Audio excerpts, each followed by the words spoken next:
Right now, somewhere in the world, a child is diving headfirst into a surface that contains 96 distinct chemicals, many of them carcinogenic, several of them banned in consumer products, and at least 4 of them classified by the International Agency for Research on Cancer as probable or confirmed causes of cancer in humans. That surface is not an industrial waste site. It is a football pitch. It is the same pitch your child plays on every weekend, the same pitch that club teams across the English Premier League, the Bundesliga, and MLS trained on for decades, the same pitch that FIFA, the governing body of world football, has now decided is too dangerous for the best players on the planet to compete on during the 2026 World Cup. FIFA made that decision quietly. They announced it as a venue requirement. All World Cup 2026 stadiums must have natural grass, no synthetic turf, no exceptions. They framed it as a performance issue. It is not a performance issue. What FIFA knows about the chemistry inside artificial turf, what has been building in the scientific literature since 2009, what reached a tipping point with a comprehensive University of Exeter study in 2024, and what a team of researchers at Northeastern University confirmed in January of this year, is the subject of this video. Stay with me, because by the end of the next 30 minutes, you are going to understand exactly what is in that black rubber granule your child picks out of their shin guard after a Saturday match, what happens to those chemicals once they enter the body, why goalkeepers in particular have been diagnosed with cancer at rates that simply cannot be explained by chance, and what you can do about it starting today. Here is what I am going to walk you through. Promise number 1 is the exact chemical breakdown of Crumb rubber. The 96 identified compounds, which ones cause cancer, and which ones are the same substances already banned from children's toys. Promise number 2 is the biology of how these chemicals enter the body, through the skin, through inhalation, and through a route that nobody talks about but the research says is the most significant. Promise number 3 is the goalkeeper cluster, the specific epidemiological data on cancer rates in athletes who played on synthetic turf, and what the pattern tells us about mechanism. Promise number 4 is what FIFA actually knows, the internal risk assessment that preceded the 2026 natural grass mandate, and why the official public statement does not match the scientific record. And promise number 5 is the practical guide, what parents and players can do to reduce exposure right now because the pitch outside your window did not disappear when FIFA made their announcement. Let's start with what artificial turf actually is, because most people who set foot on it have no idea. The green fibers you see on a synthetic pitch are made of polyethylene or polypropylene, essentially plastic grass.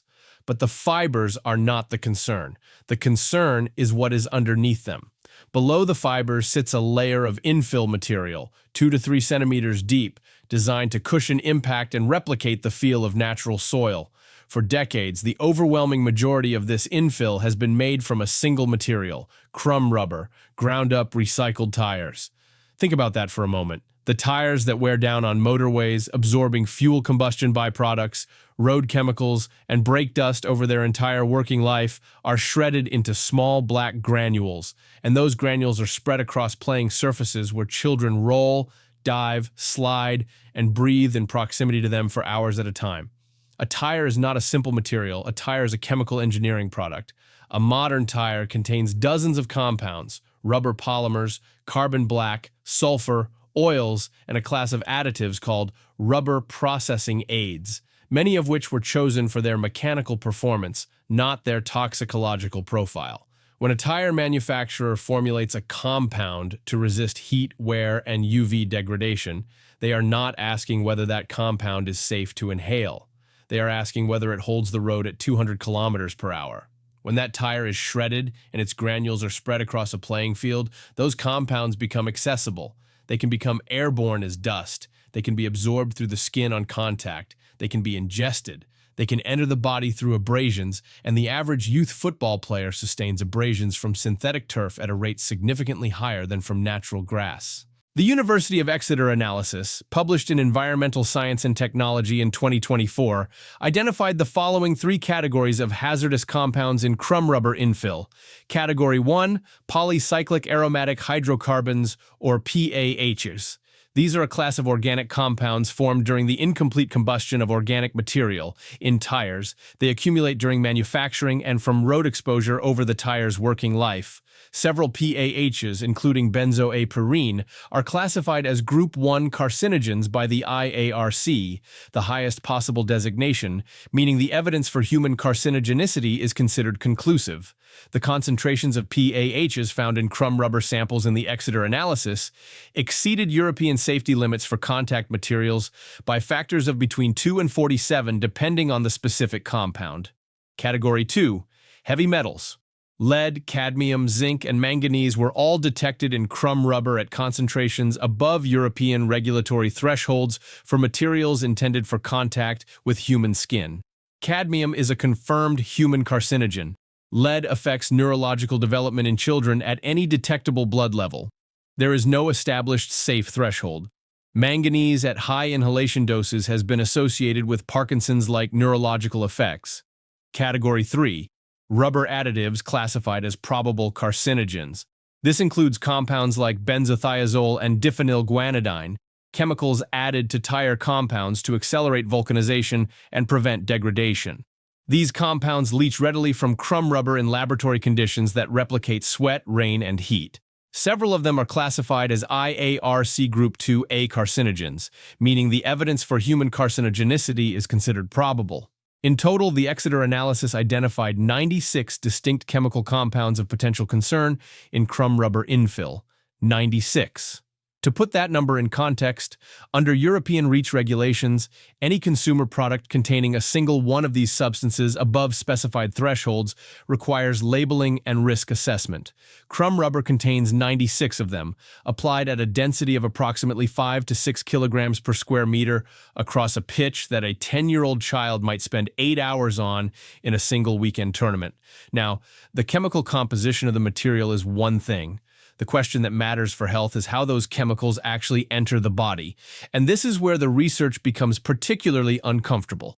There are 3 primary routes of exposure on a synthetic turf pitch. Route 1 is dermal, through the skin. Crumb rubber granules come into direct contact with skin during normal play. Sliding tackles, ground challenges, falls, all of these create prolonged skin contact. The key finding from laboratory studies is that this contact is not passive. Sweat acts as a solvent for many of the water-soluble compounds in crumb rubber, including benzothiazole and several PAH metabolites, facilitating their transfer through intact skin. Route 2 is inhalation.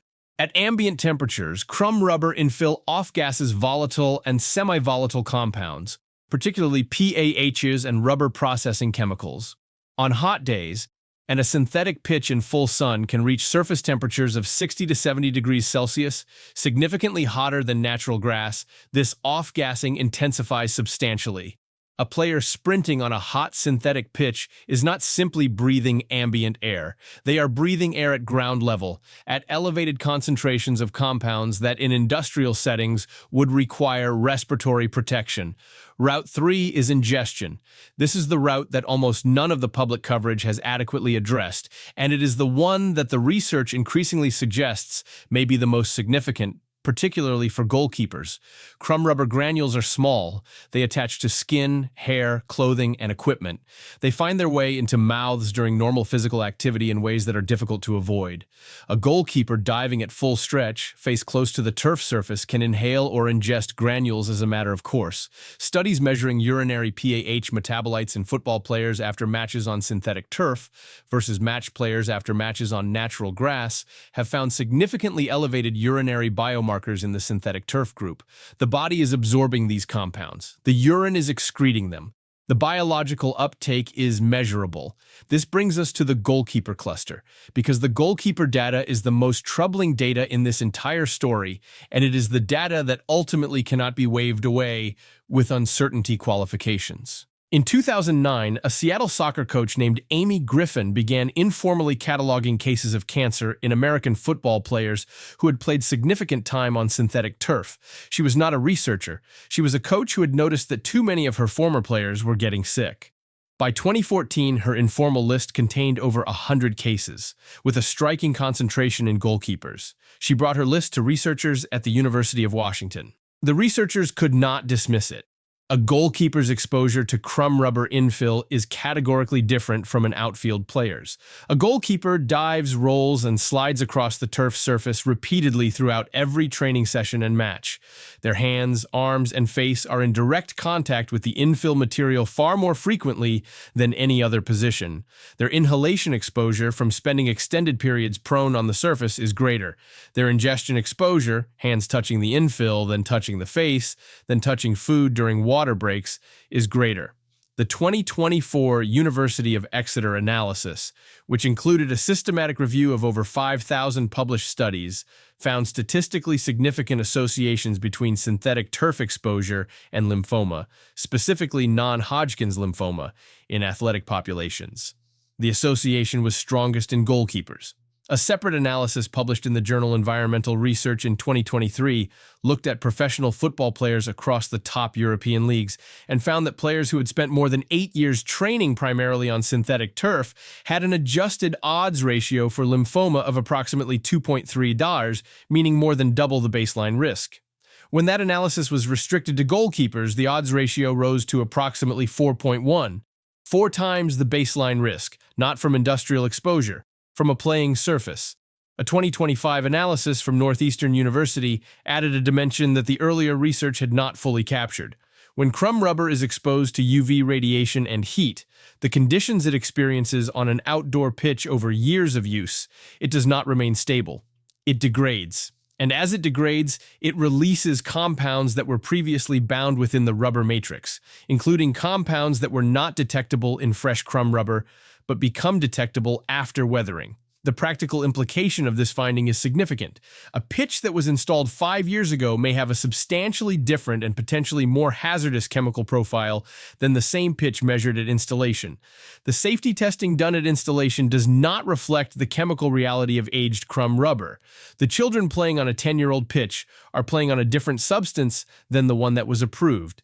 Now let me address what FIFA actually knows, because this is the part of the story that the sports coverage almost entirely missed. When FIFA announced the natural grass requirement for the 2026 World Cup, the public statement cited player performance, pitch consistency, and the quality of play. Artificial turf, the statement said, plays differently than natural grass. Ball behavior, player movement, the feel of the game, these were the reasons given. That framing is technically accurate. Artificial turf does play differently than natural grass, but it is not the complete story. The documents that preceded FIFA's 2026 announcement include a commissioned technical report published in 2023, largely overlooked by mainstream sports media, that assessed health and safety considerations for tournament venue pitches. That report reviewed the published scientific literature on crumb rubber exposure. It reviewed the biomonitoring data. It reviewed the goalkeeper cancer cluster literature. It recommended natural grass for elite competition venues, citing health considerations alongside performance factors. FIFA is the governing body of a sport played by over 250 million people.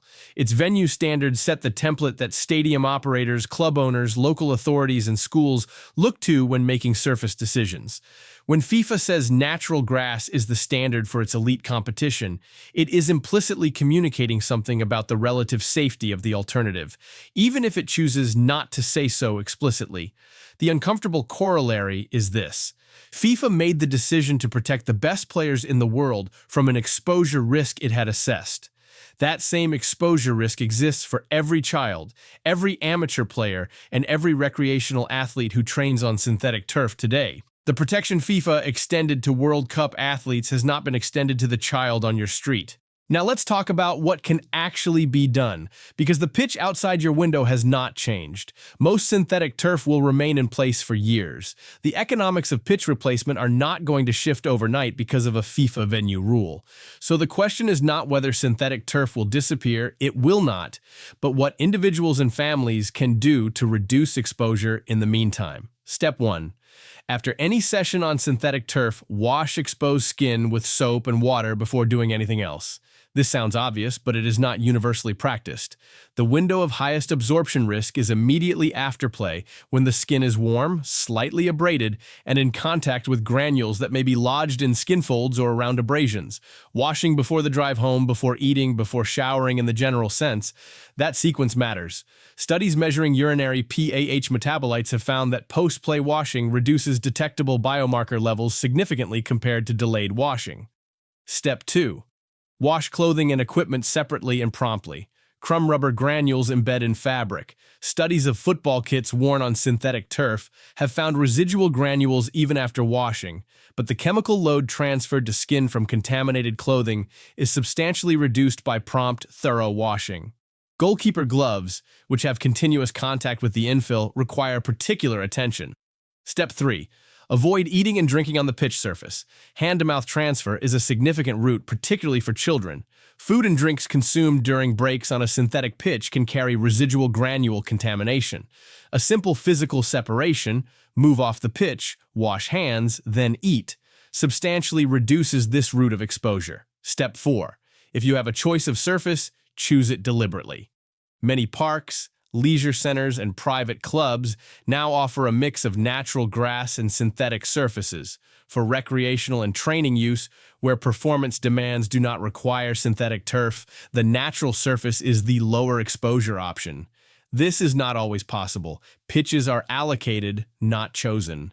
But when a choice exists, make it consciously. Step 5. Goalkeepers in particular should consider additional protective measures. Long sleeves and long trousers, where permitted by competition rules and climate, reduce dermal contact area substantially. Sleeve-style goalkeeper jerseys cover the forearms, which are among the highest contact areas during diving. Goalkeeper-specific base layers are available that cover the full arm and leg. The thermal discomfort of additional coverage in warm weather is real. So is the exposure reduction. Step 6. Advocate at the institutional level. The switch from crumb rubber to alternative infill materials, thermoplastic rubber, silica sand, or organic cork, does not require replacing the entire pitch. Only the infill layer requires replacement. A growing number of local authorities in Northern Europe have mandated the phased removal of crumb rubber from synthetic pitches used by children under the age of 14. The EU has restricted the use of crumb rubber in new installations effective 2031. These policy changes happened because parents, coaches, and community advocates asked for them. The scientific literature is robust enough to support that advocacy. Step 7. Know the pitch. The Sports Turf Research Institute and several European environmental agencies maintain databases of synthetic turf installations, including installation date and infill material type. An installation date can help you estimate whether a pitch is using original crumb rubber infill, the highest risk material, or a newer replacement compound. An installation from 2015 or earlier is very likely to be crumb rubber. An installation from 2021 or later may be using an alternative material, depending on the region and the governing authority. There is one additional dimension to this story that almost none of the coverage has addressed, and it connects back to a pattern we have seen repeatedly with industrial chemicals in consumer settings. The crumb rubber infill standard became dominant for two reasons. It was cheap, and it was a solution to a waste problem. Recycling tires is mandated in most developed countries. The tire recycling industry needed a market for its output. The sports surface industry needed an affordable, durable infill material. Crumb rubber solved both problems simultaneously. The health assessment came later, as it almost always does. The story of crumb rubber follows the same structural arc as the story of asbestos in building insulation, the story of PFAS in nonstick cookware, the story of BPA in thermal receipt paper. The material is adopted at scale because it solves an engineering problem. The health assessment is deferred.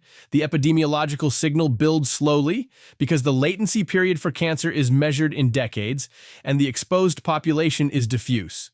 By the time the signal is clear enough to act on, the material is embedded in millions of applications. The economic interests in its continued use are enormous, and the regulatory response is slow. FIFA's 2026 mandate is not the end of the story. It is a single data point in the middle of it. The end of this story will be written in the decisions made by the municipal councils, school boards, and sports associations that currently maintain thousands of crumb rubber pitches across every country where football is played. Those decisions will be made in the next 5 years. The scientific record is clear enough to inform them. If you found this useful, share it with the parent of a goalkeeper. Share it with the coach who trains youth players 3 times a week on the same synthetic surface. Share it with the school administrator who is deciding between a synthetic pitch and a natural grass renovation. The information exists. The question is whether it reaches the people who need to act on it. I will see you in the next one.